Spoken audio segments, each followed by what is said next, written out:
নমস্কার বন্ধুরা, আজকে আমি তোমাদের কাছে চলে এসেছি নতুন আরেকটা আলোচনা নিয়ে। চলো আজকের আলোচনা শুরু করে দিই।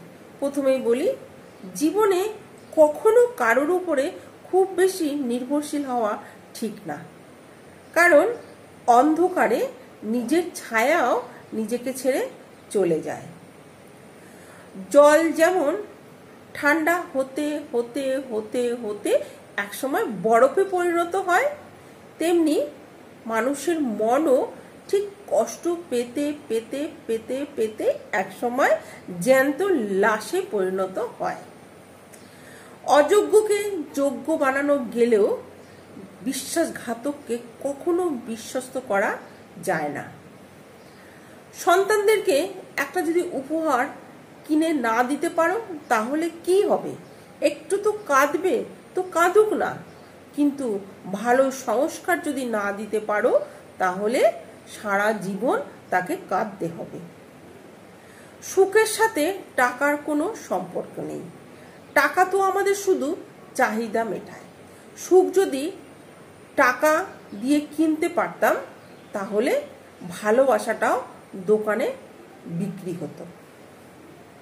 এমন মানুষ আছে যাদের অন্তরে অনিষ্ট চিন্তা আর মুখেতে মিষ্টতা, তার চেয়ে ঢের ভালো প্রকাশ্যে শত্রুতা।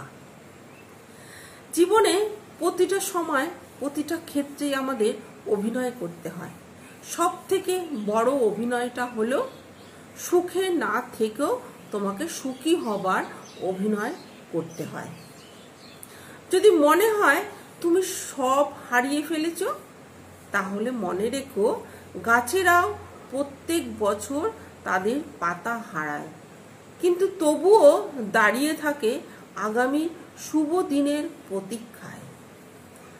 অনেক কথা বলা মানুষটি যদি হঠাৎ চুপ হয়ে যায় তাহলে বুঝে নিও আঘাতটা খুব গভীরে লেগেছে।